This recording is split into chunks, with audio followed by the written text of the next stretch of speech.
बीमारियां और महामारी, क्या ये सिर्फ संयोग हैं या फिर कोई ऐसी सच्चाई है जिसे हम नजरअंदाज कर रहे हैं? जब हम आज की दुनिया को देखते हैं तो चारों तरफ एक अजीब सा डर, अनिश्चितता और बेचैनी दिखाई देती है।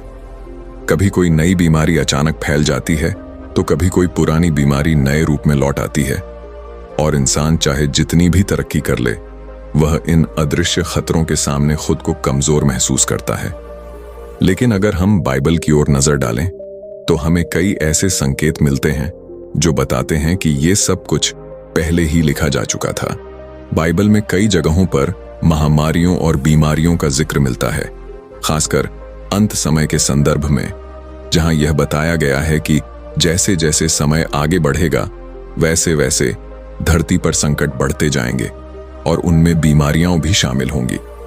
यह सिर्फ शारीरिक बीमारियों की बात नहीं है, बल्कि एक ऐसी स्थिति की ओर इशारा करता है जहां इंसान अंदर से भी टूटता चला जाएगा, डर, चिंता और असुरक्षा के कारण। आज जब हम अपने आसपास देखते हैं तो यह साफ दिखाई देता है कि लोग पहले से ज्यादा डरे हुए हैं, हर छोटी बीमारी को लेकर चिंतित रहते हैं और हर नई खबर उन्हें और ज्यादा अस्थिर कर देती है। क्या यह वही समय है जिसके बारे में बाइबल ने पहले ही चेतावनी दी थी? क्या यह संभव है कि जो कुछ हम आज देख रहे हैं वह किसी बड़ी योजना का हिस्सा हो? बाइबल में लूका 21:11 जैसे पदों में साफ लिखा है कि भयंकर भूकंप होंगे और जगह जगह अकाल और महामारियां फैलेंगी। और यह सिर्फ एक चेतावनी नहीं, बल्कि एक संकेत है, एक ऐसा संकेत जो हमें जगाने के लिए दिया गया था। लेकिन सवाल यह है कि क्या हम सच में जाग रहे हैं या फिर इन सब चीजों को सिर्फ एक सामान्य घटना मानकर नजरअंदाज कर रहे हैं?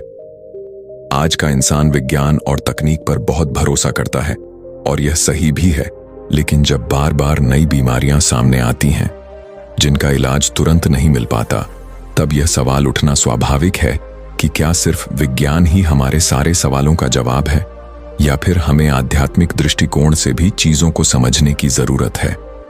बाइबल हमें सिर्फ डराने के लिए नहीं, बल्कि चेतावनी देने और तैयार करने के लिए लिखी गई है, ताकि जब ये समय आए तो हम घबराएं नहीं, बल्कि समझदारी से काम लें और अपने जीवन को सही दिशा में ले जाएं।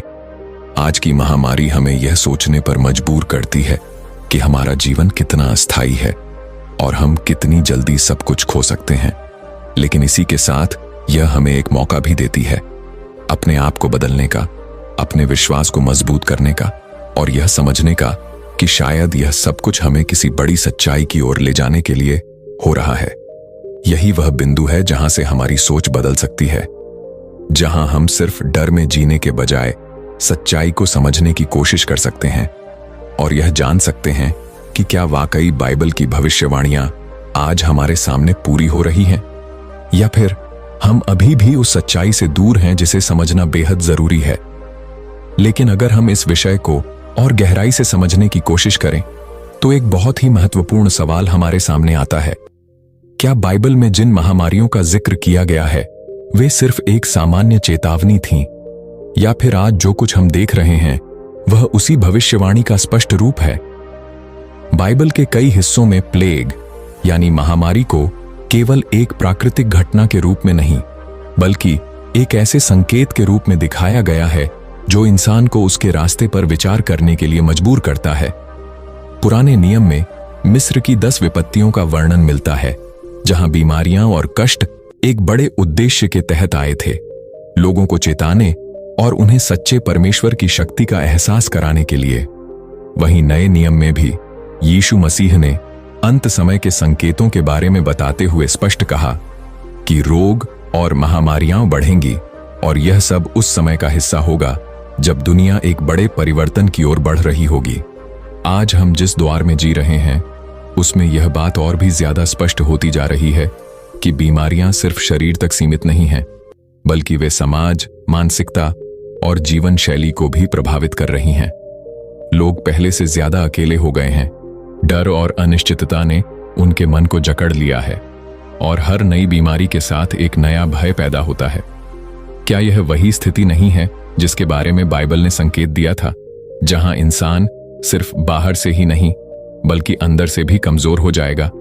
और सबसे चौंकाने वाली बात यह है कि आज हमारे पास पहले से कहीं ज्यादा चिकित्सा सुविधाएं, वैज्ञानिक ज्ञान और तकनीकी संसाधन मौजूद हैं। फिर भी हम इन महामारियों के सामने पूरी तरह सुरक्षित महसूस नहीं कर पाते। इसका मतलब यह नहीं है कि विज्ञान असफल है, बल्कि यह दर्शाता है कि इंसान की सीमाएं क्या हैं। और शायद यह हमें यह समझाने का एक तरीका है कि हमें सिर्फ भौतिक दुनिया पर ही नहीं, बल्कि आध्यात्मिक सच्चाई पर भी ध्यान देना चाहिए। बाइबल बार बार यह सिखाती है कि जब दुनिया में संकट बढ़ते हैं तो वह समय होता है अपने जीवन को परखने का, अपने विश्वास को मजबूत करने का और यह समझने का कि हम किस दिशा में जा रहे हैं। आज जब हम पीछे मुड़कर पिछले कुछ वर्षों को देखते हैं तो हमें साफ दिखाई देता है कि कैसे एक छोटी सी बीमारी पूरी दुनिया को रोक सकती है, कैसे एक वायरस पूरी मानवता को घुटनों पर ला सकता है और कैसे एक अनदेखा खतरा हमारी रोजमर्रा की जिंदगी को पूरी तरह बदल सकता है। यह सब हमें यह सोचने पर मजबूर करता है कि क्या हम वाकई उस समय के करीब पहुंच रहे हैं जिसके बारे में बाइबल ने पहले ही चेतावनी दी थी, और अगर हां, तो क्या हम उसके लिए तैयार हैं या फिर हम अभी भी उसे एक सामान्य घटना मानकर नजरअंदाज कर रहे हैं। यही वह गहराई है जहां यह विषय सिर्फ एक जानकारी नहीं, बल्कि एक चेतावनी बन जाता है। एक ऐसी चेतावनी जिसे समझना और गंभीरता से लेना आज पहले से कहीं ज्यादा जरूरी हो गया है। अब अगर हम इस पूरी स्थिति को और व्यापक दृष्टिकोण से देखें तो यह समझना जरूरी हो जाता है कि बाइबल में जिन महामारियों और बीमारियों का उल्लेख किया गया है, उनका उद्देश्य केवल डर पैदा करना नहीं था, बल्कि इंसान को समय रहते जागने और अपने जीवन को सही दिशा में ले जाने के लिए प्रेरित करना था। बाइबल बार बार यह संकेत देती है कि जब दुनिया में अचानक और बार बार संकट आने लगे, चाहे वह बीमारियां हों, प्राकृतिक आपदाएं हों या सामाजिक अशांति, तो यह एक तरह का जागने का समय होता है। आज हम एक ऐसे युग में जी रहे हैं जहां हर कुछ सालों में कोई न कोई नई बीमारी सामने आ जाती है, जो न सिर्फ लोगों के स्वास्थ्य को प्रभावित करती है, बल्कि पूरी दुनिया की व्यवस्था को हिलाकर रख देती है। लोग अपने भविष्य को लेकर अनिश्चित हो जाते हैं, आर्थिक स्थिति डगमगा जाती है और सबसे बड़ी बात, मनुष्य के भीतर का विश्वास कमजोर होने लगता है। लेकिन यही वह समय है जहां बाइबल हमें एक अलग नजरिया देती है। वह हमें सिखाती है कि इन सब घटनाओं को केवल संकट के रूप में नहीं, बल्कि एक संकेत के रूप में देखें। एक ऐसा संकेत जो हमें अपने जीवन की प्राथमिकताओं को समझने का मौका देता है। क्या हम केवल भौतिक चीजों के पीछे भाग रहे हैं या फिर हम अपने आध्यात्मिक जीवन पर भी ध्यान दे रहे हैं? क्या हम सिर्फ अपनी सुरक्षा और सुख के बारे में सोचते हैं या फिर हम अपने अंदर झांककर यह समझने की कोशिश करते हैं कि हमारा असली आधार क्या है?